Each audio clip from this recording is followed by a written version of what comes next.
What's up, everyone? It's me, Patient Time here.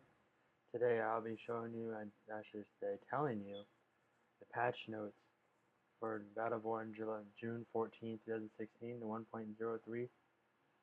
Not too many people know what the patch notes are for yet, but I do. So the patch notes are: Incursion, increase the cooldown time of Outcast Thrall Bone Crusher minion, destroying ground pound attack from 7 to 14 seconds. Increase the cooldown timer of Outcast Thrall Brute anti-sentry grenade attack from 8 seconds to 10 seconds. Fix an issue preventing the current notifications from appearing when Thrall kills a sentry. Added minions path indicators to the minimap. And Echelon. Various changes were made to improve the performance on Echelon. Reduce the performance impact of the skybox. Optimize certain rendered materials.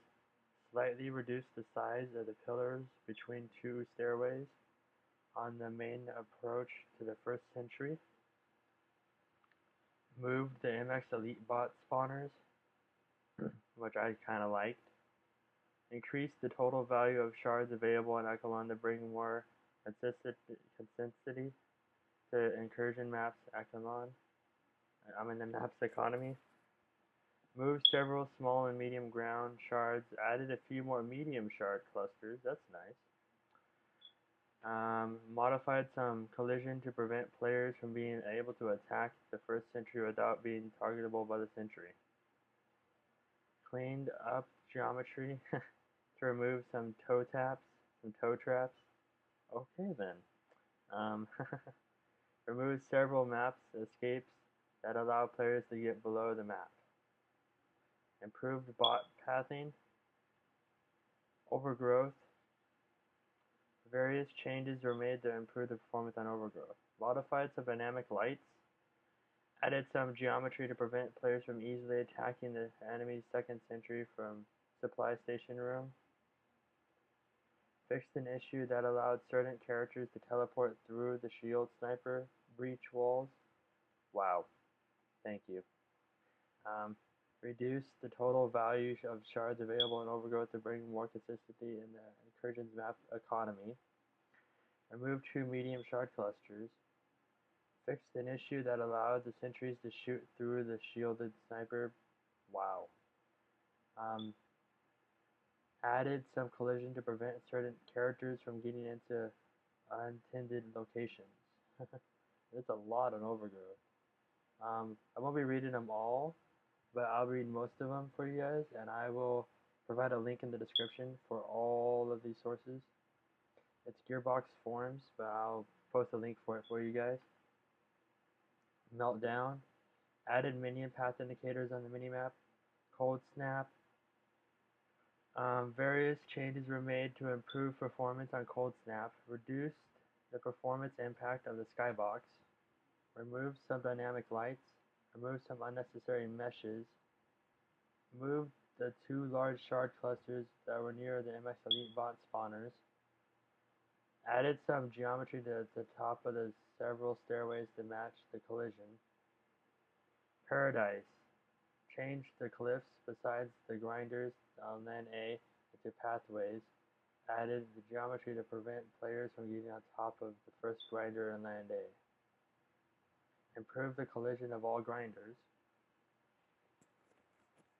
Slightly increased the total value of shards available in Paradise to bring in the consistency of Meltdown Maps economy. Changed the medium ground shards into large ground shards. Nice.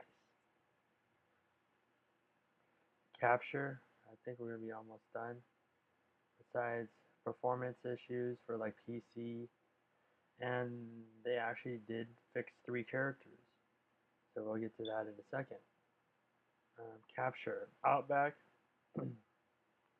Cleaned up geometry to remove some toe traps. Added some collision to prevent players from falling out of the map. Wow. Okay. That never had to happen to me, but okay.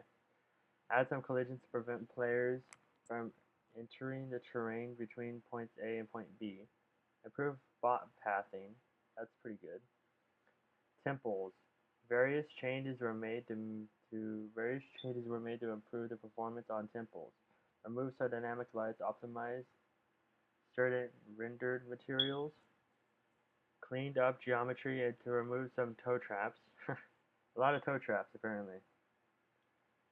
The second upgrade tier of the supply stations are now increased to health regen.